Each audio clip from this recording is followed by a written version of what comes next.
Bonjour, mon nom est Sébastien du groupe CTI. Cette capsule vidéo vous montrera les étapes à suivre pour configurer adéquatement votre navigateur Internet pour être en mesure d'imprimer avec votre imprimante matricielle vos attaques. Il faut d'abord, en premier lieu, s'assurer que notre version d'Internet Explorer est à la dernière version, soit la version 11, en cliquant ici sur le menu Outils et à propos d'Internet. Nous pouvons vérifier de cette façon que nous sommes à la dernière version à jour, soit Internet Explorer 11. Vous devez absolument avoir la version d'Internet Explorer 11 pour faire fonctionner l'impression avec votre matriciel avec allumage. On sélectionne notre proposition.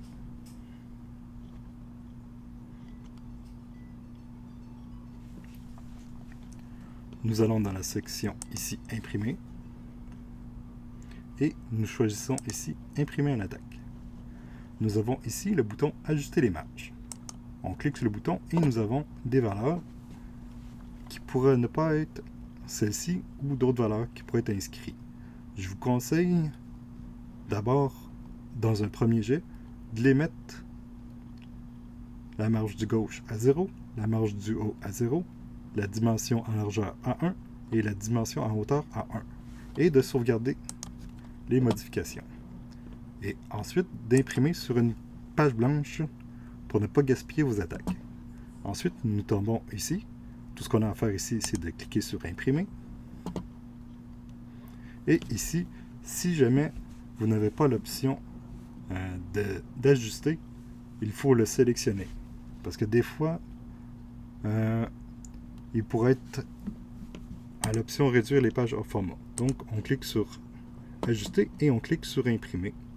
Et s'assurer évidemment que l'imprimante matricielle est bien ici sélectionnée. Ensuite de ça, nous superposons notre résultat avec une vraie attaque et nous ajustons ensuite, si elle est trop à gauche ou trop à droite, les marges de gauche. Prenons exemple que notre document est trop aligné à gauche et qu'il faut le tasser vers la droite. Donc, pour ce faire, il faut augmenter la dimension, la marge de gauche pour le tasser vers la droite. Donc, je vais y aller avec une valeur vraiment très élevée, exemple 10.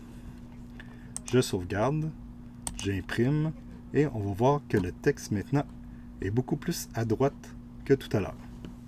C'est de cette façon, avec essai-erreur, que nous arriverons à inscrire les bons renseignements dans les bonnes cases adéquates. On fait la même opération pour le haut et pour le bas.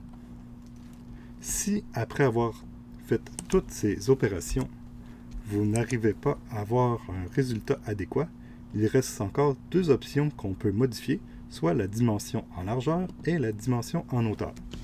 La dimension en largeur nous permet de descendre du texte plus bas ou encore plus haut, tout dépendamment des modifications qu'on veut faire. Par exemple, si on veut augmenter le texte, je vais y aller entre 0.9 et toute valeur sauf 1. Donc, prenons par exemple que je veux augmenter le texte vers le haut. Je vais mettre une valeur de 0.9. Donc, on ne le voit pas, mais lorsqu'on va faire imprimer le résultat sur notre feuille, on va voir que maintenant le texte est plus haut qu'avant. Et de l'autre façon, en le mettant plus élevé que 1, exemple 1.2, nous allons voir que le texte est beaucoup plus bas. Tout simplement. Et la même chose pour la dimension en hauteur. Je me suis mêlé, ça c'est pour le tasser à gauche puis à droite, puis ça c'est pour le tasser de haut en bas. Donc, il n'y a pas de recette magique, il faut y aller essai-erreur, d'imprimer sur des feuilles blanches, puis après ça, lorsqu'on a trouvé les bons paramètres, nous les sauvegardons. Et après ça, on n'a plus besoin d'ajuster les marges, on clique sur Imprimer. Et c'est tout. Sur ce, merci, au revoir.